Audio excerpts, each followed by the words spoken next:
जो ज्ञान ध्यान की बात बताते हैं, जो दुनिया में जिन धर्म का परचम लहराते हैं, ऐसे गुरु अरह सागर जी जो जन्माड़ी रसपान कराते हैं। ये दृष्टिकोण हमारा होना चाहिए।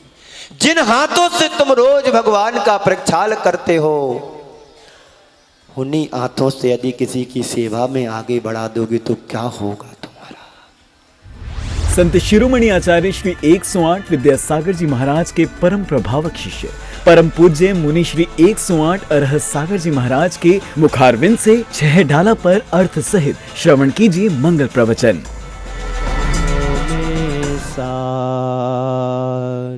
वीतराग विज्ञानता शिव स्वरूप सेविकार, नमहु त्रियोग समार कई। बोलिए तीन भुवन में सार।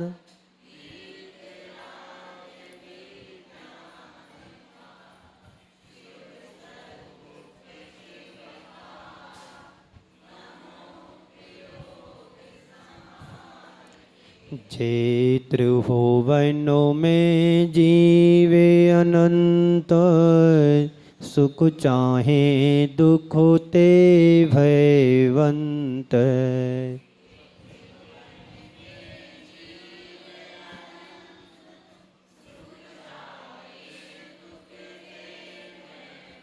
ताते दुख हारी सुख कार, कहे सीख गुरु करुणा धार।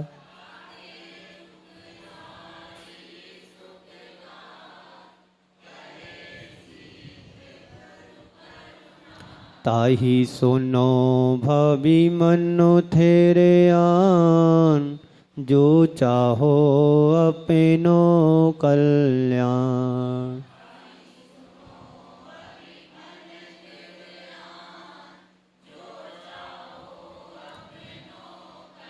मोहे महामदु पियो अनादि, भूल आपे को भरमतो वादी।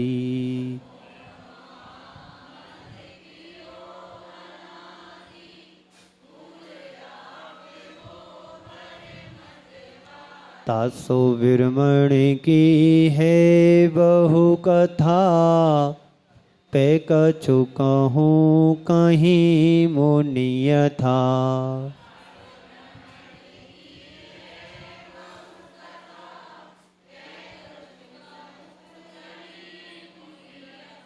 काली अनंत निगोद मझार, वीत्यो ये केंद्री तन धार।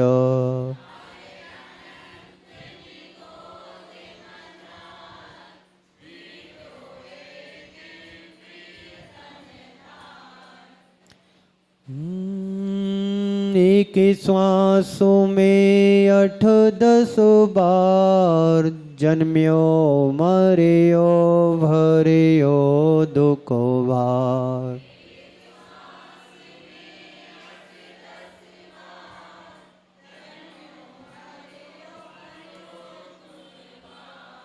निकसी भूमि जल पावको भयो, पवन प्रत्येक वनस्पति थयो।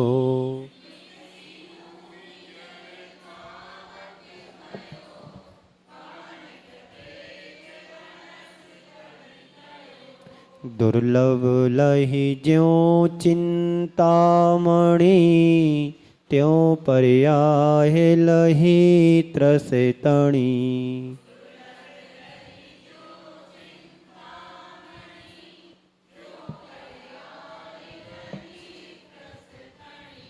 लटु पिपील अलियादि शरीर, धर धर मरियो सही बहु पीर।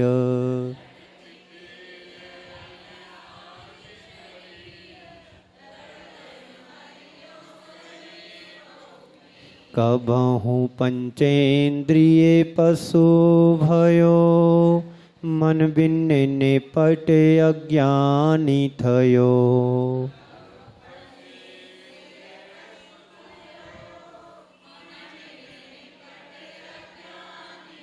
सिंहादिक सैनी है वे क्रूर, निवल पशु हति खाए भूत।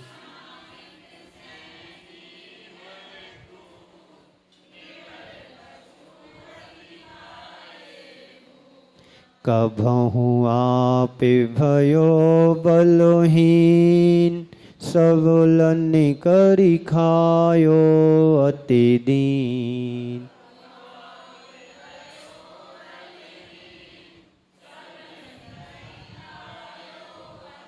छेदन भेदन भूख प्यास, भारे वहन हिमे तपोत्रास।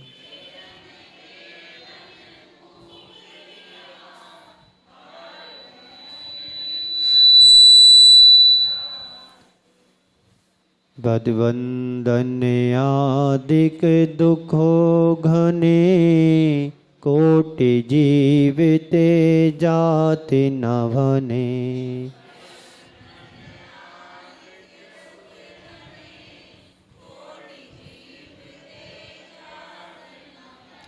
अति संक्लेश भावते मरियो, घोर शुभ्र सागर में परियो।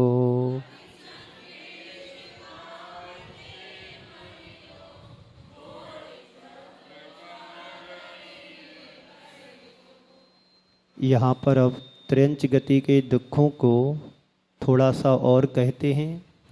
फिर उसके बाद नरक गति की प्राप्ति के कारण क्या हैं, इसको पंडित दौलत राम जी स्वयं कह रहे हैं। वध वंदन आदिक दुख घने, कोटि जीविते जात ना भने। बध यानी मारा जाना, बंधन यानी बांध करके रखना। त्रयंच गति में गाय बैल भैंस बकरी आदि को कई बार कत्ल खानों में ले जा कर के वध किया जाता है, और किसान लोग जानवरों को बांध करके रखते हैं और किसी कारणवश या कामवश व्यस्त हो जाते हैं तो उनको बंधन के दुखों को भी सहन करना पड़ता है। भाव नहीं होते हैं बंधन में रखने के, फिर भी अज्ञानतावश या किसी कारणवश जानवरों को बांध देते हैं ताकि वो सुरक्षित रहें, फिर भी उनको बंधन से दुख तो होता ही है। दुख घने, इतने अधिक दुखों को त्रयंच गति में यह जीव वेदन करता है, भोगता है। जिन्हें कोटि जीविते जात ना भने, अर्थात एक साथ एक जीव से कहें, दो जीव से कहें, तीन से कहें, नहीं, करोड़ों व्यक्ति मिलकर के यदि उनके दुखों का वर्णन किया जाए तब भी वर्णन नहीं करते हैं, इतने ज़्यादा दुख त्रयंच गति में होते हैं। ये तो हो गया त्रयंच गति, दुखों को हमने समझा है, मारा जाना, बांधा जाना, और भी कभी बलहीन हुआ तो अपने से बलवान जीवों के द्वारा सताया गया, मारा गया। जब कभी स्वयं भी कमज़ोर हुआ तो सबने मिलकर के उस प्राणी को मारा, पीटा, खाया, सब कुछ किया। छेदा जाना, भेदा जाना, भूख प्यास, सर्दी गर्मी के आदि आदि दुखों को, त्रास को इस जीव ने त्रयंच गति में प्राप्त किया। अब आज हम नरक गति को प्राप्ति के कारण क्या है तो हम बताते हैं कि नरक गति में जीव कैसे जाता है। आप लोगों को जाना है नरक में? नहीं जाना, कोई जाना पसंद नहीं करेगा। क्यों करेगा? यही नरक जैसा माहौल बना करके रह रहे हैं तो नरक में जाने की जरूरत क्या है ना? जो लड़ते हैं, झगड़ते हैं, हिंसा के काम करते हैं, यही तो नरक है। भले स्वयं उसको दुख नहीं भोग रहे हैं, पर आपस में जब लड़ते झगड़ते हैं तो नरक जैसी वेदना तो होती ही होगी। वही बात यहाँ पर कह रहे हैं, अति संक्लेश भावते मरियो घोर शुभ्र सागर में परियो। कैसे मरते हैं? अति तीव्र संक्लेश परिणामों के द्वारा जो मरण को प्राप्त होता है वो सीधे नरक गति में जाता है। लिखा है अति यानी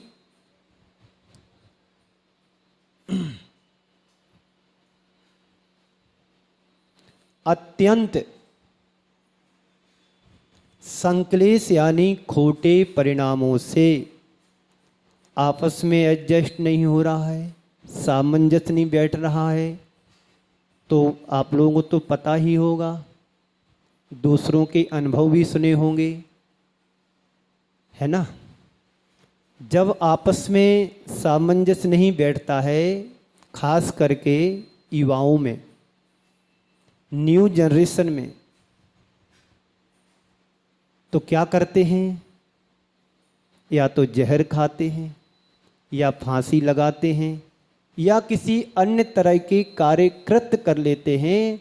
तो ये साधारण व्यक्ति नहीं करेगा, कोई भी मरना नहीं चाहता है। लेकिन जब उनके अंदर तीव्र अति संक्लेश भाव होते हैं, अब वो सोचते हैं मर जाना ही ठीक है। या तो छलांग लगाएंगे, या आग लगाएंगे, या फांसी लगाएंगे, या जहर खाएंगे। तो यही बात यहाँ पर कह रहे हैं, अति संक्लेश यानी अत्यंत खोटे भावों के द्वारा, भावते अर्थात भावों से, मरियो यानी मरा तो घोर शुभ्र सागर में परियो। घोर शुभ्र सागर में यानी नरक रूपी सागर यानी समुद्र में क्या हो गया? जा पड़ा। जो भी तीव्र संक्लेश परिणाम करते हैं, दुखी होते हैं, वेदना को सहन नहीं कर पाते हैं, वह जीव यही कृत्य करते हैं कि अब सहा नहीं जाता है, रहा नहीं जाता है, वेदना इतनी हो रही है कि मर जाना ठीक है। मरने का भाव कौन लाता है? मिथ्या दृष्टि जीव, सम्यक दृष्टि नहीं लाएगा। उस वेदना को सम्यक दृष्टि जीव सहन करेगा। वो यह सोचेगा कि हमारे कर्म का उदय है, हमको भोगना ही है, रो करके भोगेंगे तो, और हंस करके भोगोगे तो। भोगना तो इसी जीव को है। कार्य मैंने किया था, उसका परिणाम हमको मिल रहा, उसका फल मेरे को मिल रहा है, अब मुझे भोगना ही होगा। कौन कहेगा? सम्यक दृष्टि जीव सम्यक दर्शन के प्रभाव से। और मिथ्या दृष्टि जीव मिथ्याद के प्रभाव से क्या करेगा? ओम।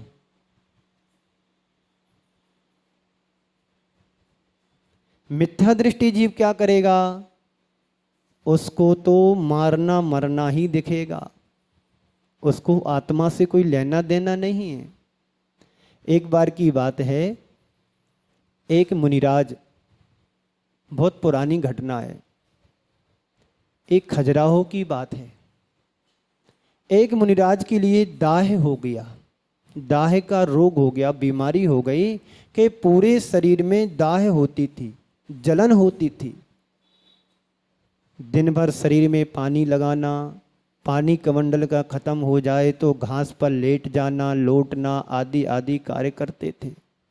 वहाँ के लोगों ने देखा तो कहा कि ये महाराज जी अब नहीं है, ये महाराज जी ऐसे काम नहीं करते हैं, दिन भर पानी लगाते रहते हैं, पानी नहीं बचता है तो घास पर लेट जाते हैं, ये करते वो करते। तो लोगों ने, वहाँ के लोगों ने ठान लिया कि इनको अब कपड़े पहनाना है। पर आकर के ये नहीं पूछा कि महाराज श्री आपको परेशानी क्या है, तकलीफ क्या है, आप ऐसा क्यों कर रहे हैं, किसी ने नहीं पूछा। लेकिन इस बात को जब दूर दूर तक पहुंची, किसी ने सुना, किसी सम्यक दृष्टि जीव ने सुना, उसको तकलीफ हुई कि दिगंबर महाराज श्री साधु होकर के यदि इस तरह से कर रहे हैं तो उचित नहीं है, पर मुझे जाकर के उनसे समझना चाहिए, देखना चाहिए कि वास्तव में स्थिति है क्या, जो सुना जा रहा है वो सही है कि वो उनकी हालत देख करके पता पड़ेगा कि सही क्या है। वो कौन व्यक्ति आए उनकी इतनी शुभचिंतक बन करके? पंडित जगन मोहन लाल जी शास्त्री कटनी वाले। बात खजुराहो की थी, खजुराहो से सतना, सतना से कटनी पास में है। उनको जैसे मालूम पड़ा तुरंत दौड़े दौड़े आए और सबसे पहले तो महाराज श्री को नमस्कार किया। देखो सब में दृष्टि की विनय क्या होती है। सुनने के बाद भी उनको विनय चरणों में जाकर के विनय किया, नमोस्तु किया, वो बाजू में बैठ गए और सबको भगा करके उनसे पूछा कि महाराज श्री क्या आपको तकलीफ है, क्या आपको पीड़ा है, क्या हो रहा है? हमने तो ऐसा ऐसा सुना है, क्या बात सही है? फिर उन्होंने सही बात को कहा कि पंडित जी साहब, मेरे को काफ़ी दिनों से ये वेदना हो रही है, तकलीफ हो रही है, मैं क्या करूं? जब तक सहा जाता है मैं सहन करता हूं, जब अति वेदना होती है तो सहा नहीं जाता है मेरे से, तो मैं कमंडल का पानी लगा लेता हूं, पानी नहीं बचता है तो क्या करूं, मैं ऐसा कर लेता हूं। फिर पंडित जी ने महाराज श्री को समझाया, कोई बात नहीं, अब मैं तुम्हारी वैयावृत्ति करूंगा, तुम्हारे पास रहूंगा। वैद्य जी को बुलाया, इलाज कराया, उपचार कराया और रह करके वैयावृत्ति करके उनको स्वस्थ किया। ये होता है सच्चा धर्मात्मा, सम्यक दृष्टि जीव ही पर की पीड़ा को अपनी पीड़ा समझ करके काम करता है। और गांव के लोगों को फिर फटकारा, बुरी तरह से डांटा कि तुम लोगों को पता है मुनिराज कैसे बनते हैं? अनेक जन्मों का पुण्य इकट्ठा करते हैं जब मुनिराज बन पाते हैं। कपड़ा पहनाना तो सरल है, उतारना कितना कठिन होता है। आज कहा था सुबह, सांप ने काचली छोड़ी है ना, वस्त्र छोड़ो, जो भी था, जहर तो छोड़ो। सर्प कांचली को छोड़ देता है पर जहर नहीं छोड़ पाता है। कपड़े उतारना इतना हंसी खेल नहीं है और तुम लोग पहनाने की सोच रहे हो। धिक्कार है तुम लोगों के जीवन के लिए। कभी आकर के साधु के पास विनय से पूछा कि तुमको क्या तकलीफ है, क्या परेशानी, क्या वेदना है? और इनके स्थान पर कोई अन्य श्रावक कोई होता, सहा नहीं जा रहा है, अब तो सुसाइड कर लो, इसी में उद्धार है, कम से कम इस वेदना से तो बचेंगे। बात समझ में आई? मैं 2017 में आष्टा मध्य प्रदेश में था। सत्य घटना है। एक व्यक्ति को बहुत वेदना होती थी। एक दिन वो किसी की अर्थी में गया, शमशान घाट, वहाँ जला करके जिसके सानिध्य में जिसके लिए गया था वहाँ सब करके आया और स्वयं बोल करके आया कि मेरी भी तैयारी रखना, कल मैं आऊँगा। वहाँ पर कुछ पैसे लगते हैं लकड़ी वगैरह के लिए, जो कुछ व्यवस्था होगी, रसीद बनवा करके आया कि कल मैं आऊँगा। और आकर के उसने शाम को रात में जहर खा लिया और मर गया। फिर मालूम पड़ा मेरे को कि ऐसा ऐसा व्यक्ति ने किया है। तो मैंने उनसे पूछा, भाई उनको परेशानी क्या थी? बोले उनको शारीरिक प्रॉब्लम थी, शरीर में उनको बहुत ज़्यादा पीड़ा होती थी, कई वर्षों से चल रहा था। तो एक मुनिराज तकलीफ को सहन कर रहे हैं और एक असयमी ने तकलीफ को सहन नहीं किया और ऐसा कृत्य कर लिया। दोनों उदाहरण आपके सामने हैं। तो अति संक्लेश भाव ते मरियो, अति यानी अत्यंत खोटे भावों के द्वारा जो मरण करता है वह जीव घोर शुभ्र सागर में परि अर्थात नरक रूपी समुद्र में जाकर के गिरता है। जितने भी सुसाइड करते हैं, चाहे जहर खाते हो, चाहे मतलब फांसी लगाते हो, चाहे आग में कूदते हो, कुछ भी करते हो, वो सब साधारण व्यक्ति नहीं कर पाते। उनके अंदर तीव्र परिणाम, संक्लेश परिणाम होते हैं, तभी ऐसे भाव होते हैं। और यदि उसी समय नरक आयु का बंद हो गया तो पक्के में जाना ही है। कोई बचा नहीं सकता।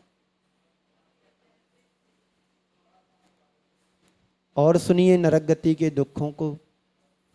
यहाँ तो हम शांति से बैठे हैं, है ना, तकलीफ तो नहीं हो रही यहाँ बैठने से। भूमि को स्पर्श करने से अच्छा लगता है ना, कंकड़ पत्थर तो नहीं पड़े हैं, जमीन पे नहीं बैठ पाते तो स्टूल पर बैठे हैं, चटाई पर बैठे हैं, और है तो कुर्सी पर बैठे हैं, कोई तकलीफ नहीं है। पर नरकों में कोई व्यवस्था है क्या? वहां तो स्पर्श करने से इतना भयंकर दुख होता। तो कह रहे हैं, सुनो क्या कह रहे हैं। तहाँ भूमि पर सत्य दुख ये सो, बिच्छू साहस डसे नहीं तिसो। बोलिए।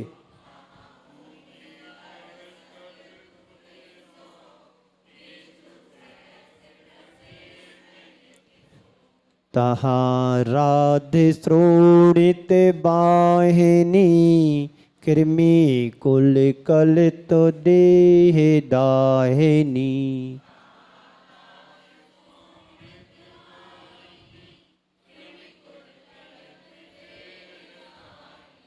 तहाँ भूमि पर सत्य दुख ये सो, बिच्छू सहस डसे नहीं तिसो। तहाँ राधि श्रोणित बाहिनी, कृमि कुल कल तो देह दाहिनी। बोलिए।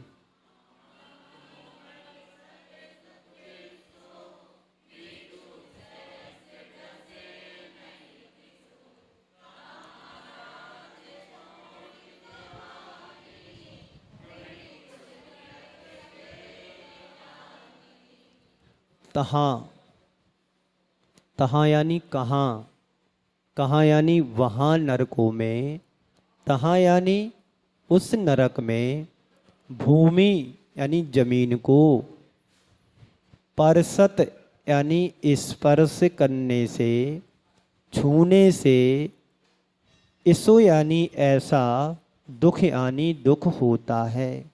कैसा दुख होता है? तो सुनो। सहस यानी हजारों, बिच्छू यानी बिच्छुओं के, डसे यानी काटने पर। एक बिच्छू काटे तो कितना दुख होगा, दो काटेंगे तो कितना दुख होगा, तीन बिच्छू एक साथ काटे तो कितना होगा, और 300 काटे तो कितना होगा दुख। लगाओ हिसाब। एक मच्छर काटे तो कितना दुख होता, 10 मच्छर काटे पूरे शरीर में तो कितना दुख होगा, और एक साथ 500 काटेंगे तो कितना दुख होगा। नहीं होगा दुख। तो यहां तो कह रहे हैं कि वहां यानी उस नरक की भूमि को परसत यानी स्पर्श करने मात्र से, वहां जन्म लेने मात्र से इतना इतना इतना दुख होता है कि जिसको हम कह नहीं सकते हैं। बिच्छू सहस डसे नहीं तिसो, अर्थात एक साथ 1000 बिच्छू काटेंगे तो उतना दुख यहाँ पर नहीं होता है जहाँ पर वहाँ की भूमि को स्पर्श करने से दुख होता है। यदि यहाँ पर मनुष्य लोक में, मृत्यु लोक में एक बिच्छू एक साथ 1001 काटें तो उतना दुख नहीं होगा, वैसा दुख नहीं होता है कि तहाँ यानी उन नरकों में, उन नरकों की भूमि को स्पर्श करने से उतना दुख होता है। बताइए, किसी की 2 बातें कड़वी लग जाए तो कितना दुख होता है? होता ना दुख? बातों के सुनने से दुख होता है। और नरकों में हम कितनी वेदना सहन करके आए हैं, कितने दिन सहन की होगी। वहां पर तो सुसाइड भी नहीं कर सकते हैं, कोई व्यवस्था नहीं है आत्महत्या करने की। सब आत्महत्या करने की है तो मृत्यु लोक में ही है, त्रियंच गति में भी नहीं है। धोखे से कोई जानवर यदि कहीं फंस जाए वो बात अलग है। मरने की व्यवस्था है तो अकाल मरण यदि है, आत्महत्या करने की व्यवस्था तो मनुष्यों के पास ही है। नरकों में मरना चाहते हैं पर मर नहीं सकते हैं, पारे की तरह पूरा शरीर बिखर जाता है, पर व्यवस्था यह है कि तुरंत अगले क्षण जुड़ भी जाता है। एक दिन नहीं, एक वर्ष नहीं, 10 वर्ष नहीं, सागरों पर्यंत दुख वहां पर सहन करना पड़ते हैं। और एक सागर में कितने दिन वर्ष होते हैं बताओ? वर्ष कितने होते पता है किसी को? एक सागर में कितने वर्ष होते हैं? हैं पंकज भाई, एक सागर में कितने वर्ष होते हैं? जितने कृष्णानगर में वर्ष होते उतने वर्ष होते। ऐसा कह दूं तो कोई गलत तो नहीं है।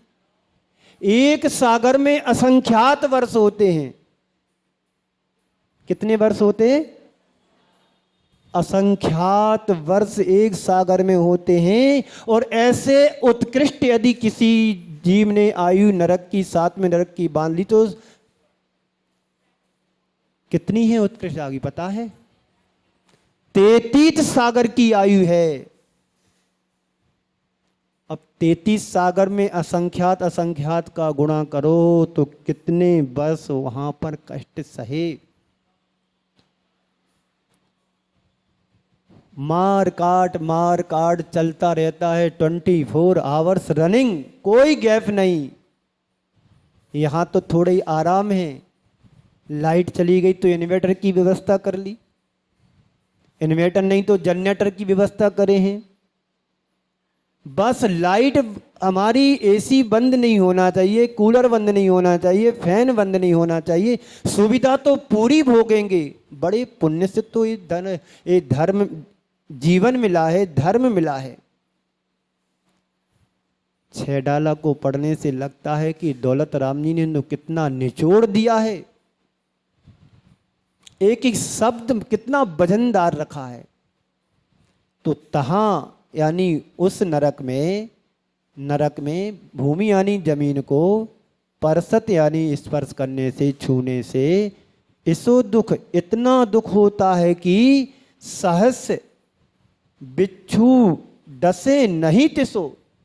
एक साथ 1000 बिच्छू यहां पर काटे। कहां पर? यहां पर, इसमें मनुष्य लोक में। तो उतना दुख हमको नहीं होगा जितना वहां की भूमि को स्पर्श करने मात्र से होगा। और क्या है, यहाँ पर नदी तो अच्छी बहती है, जमुना पार पे जमुना नदी, बहुत सुंदर पानी है, साफ सुथरा पानी है, सब लोग अपनी प्यास बुझाते हैं, है ना, नहा भी लेते हैं, पानी का यूज कर लेते हैं। कोई तकलीफ होती क्या पानी से? नहीं होती है ना। तो सुन लो कैसी तकलीफ होती है। वहां पर भी तो नदी है। कहां पर? जहां की चर्चा कर रहे हैं। तहां राध श्रोणित वाहिनी, कृमि कुल कलित देह दाहिनी।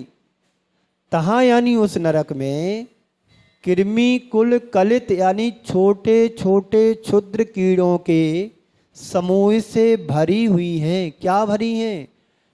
देह दाहिनी यानी शरीर में दाह पैदा करने वाली, राध या श्रोणित यानी पीप और खून से भरी हुई वाहिनी यानी नदियां, नदी बहती है। पानी नहीं मिलेगा। क्या भरा उस नदी में? खून और पीप भरी हुई है। वास्तव में वहां सही की नदी होगी? नहीं, वहां पर विक्रिया से सारा काम होता है। किससे काम होता है? विक्रिया से होता। वह नार की स्वयं नदी बनेगा, वह नार की स्वयं पीप बनेगा, वह नार की स्वयं खून बनेगा, वही नार की स्वयं सब कुछ बनेगा। जितना कर सकता है सब करेगा खटकरम। और दुख तुम्हें अच्छे से देगा, याद दिला दिला करके। आपने, तुम्हें पता है, आंख फोड़ रहे थे ना, तो हमारी याद दिलाएगा और ला करके गरम तपता हुआ सूजा घुस देगा और आंख फोड़ो हमारी। तुमने परस्त्री का आलिंगन किया है, लोहे की गलम पुतली बनाएगा, उसे चिपका देगा, कर तू खूब कर और ले मजा। तुमने जानवरों को काटा है, अब उसको ऐसे आरी से काटते, दो नार की पकड़ करके, एक उधर पकड़ेगा, एक जैसे लकड़ी चीरते हैं ना, ऐसा चीर देते हैं। तुमने मांस पकाया है, बड़ी बड़ी कढ़ाई कढ़ाई बन जाती वही नार की, और उसमें तेल बन जाता वही नार की, और उस कढ़ाई में डाल देते उसके ऐसे छोटे छोटे पीस करके। ये दुख वहां पर सागरों पर्यंत कम से कम 10,000 वर्ष तो भोगना ही पड़ेगा। और यहां पर अपनी आयु कितनी है कोई भरोसा नहीं। अरे जन्म भी नहीं ले पाते हैं, पेट में ही स्वर्ग को पहुंचा देते हैं, स्वर्ग उतार देते हैं, एवोर्सन करा देते हैं, पेट में ही समाप्त कर देते, जीवन जन्म ही नहीं ले पाते हैं। फिर प्रायश्चित लेने आते, इनको क्या प्रायश्चित दिया जाए? जिसको मानवता का ही जन्म देने का अधिकार नहीं है, मानवता की मानवता पर कोई अधिकार ही नहीं बचा है। तो तहा यानी उस नरक में खून और पीप की बहने वाली नदियां हैं, जिन नदियों में कीड़े, छोटे छोटे क्षुद्र कीड़े हैं, जो हमारे शरीर को दाह उत्पन्न करने वाले हैं। प्यास लगती है नारकी के लिए तो जाता है नदी पे कि चलो पानी पी लूं, वहां जाता है तो पानी कहाँ, तेजाब भरी है, खून और पीप की नदी है, उसमें हाथ डालता दे, हाथ छार छार हो जाते। कहां पानी रखा हुआ, हवा भी नहीं है शुद्ध। कहां है नरक पता है? जहां बैठे हैं वहीं नरक है। इस छत पर अपन बैठे हैं मध्यलोक की, नरक की छत पर बैठे हैं। मध्यलोक कहां पर है? नरक की छत पर है। इसके नीचे निरंतर 7 बिल बने हुए हैं, नरक बने हुए हैं, घर बने हुए, जिनमें नारकी ढोल की पोल की तरह तिरछे गहरे गड्ढे हैं, उनमें रहते अंधकार, घोर अंधकार, इतना अत्यंत अंधकार कि कुछ अब उसकी कल्पना नहीं कर सकते हैं। फिर भी उनकी नारकियों की आंखों में ट्यूबलाइट लगी हुई है, वे पकड़ लेते हैं। यही व्यक्ति, इसको पकड़ो पकड़ो पकड़ो, मारो मारो, काटो काटो। ये वही है जिसने मेरे को सताया था, यही है इसने हमारे पैसे चोरी किए थे, पर्स में से निकाले थे, बताए नहीं थे। ये वही व्यक्ति है जिसने हमारी जमीन हड़पी थी। ये वही व्यक्ति है जिसने हमारा घर नहीं दिया, हमारा हिस्सा नहीं दिया। ये सब वहां पर, यहां करो, सब तुम्हें चुकाना पड़ेगा जा करके। इसलिए जिसकी जो जमीन है उसको सौंप दो, हिस्सा बराबर बराबर रखो। अपना ही तो भाई है, अपना ही तो परिवार है। एक घर आप रखो, एक घर उसको दो। वो भी तो जीवन जीना चाहता है, आप भी जीवन जीना चाहते हैं। अरे किसी की जमीन या किसी के हर घर पर अधिकार करके तुम क्या पालोगे? एक दिन हमारे लिए, तुम्हारे लिए छोड़ करके तो जाना है। कोई बांध कर ना लाया था, ना बांध कर कोई ले जाएगा। पर इतना जरूर है कि नरक गति की तैयारी जरूर कर रहे। समझ में आ रही बात? बोलो हाँ। चलिए, तो इस जीव को नरक की भूमि के स्पर्श करने मात्र से इतना दुख होता है कि जितना शरीर में 1000 बिच्छू एक साथ काटते हैं उतना दुख नहीं होता जितना कि उन नरकों में होता है। वहाँ पर नरक में बड़ी बड़ी नहीं, वहाँ नरकों में कीड़े मकोड़ों के समूह से भरी हुई नदी है। उस नदी में खून और पीप जैसी वाहिनी नदियां बहती हैं, जो शरीर में क्या करते हैं? दाह को उत्पन्न करते हैं। समय आपका हो गया। अभी नरक और चलेगा, थोड़ा सा आगे 7 नरक हैं, तो धीरे धीरे अपन चलेंगे, है ना। अभी तो पहले दूसरे नरक तक पहुँचे हैं। चलिए, इसी मंगल भावना के साथ पूज्य गुरुदेव के चरणों में नमन अर्पित करते हुए यहीं पर विराम देता हूँ। बोलिए परम पूज्य आचार्य गुरुवर श्री विद्यासागर जी महाराज की। जा वाणी के ज्ञान ते सूजे लो कालो, सो वाणी मस्तक नमो सदा देत हूँ ढो।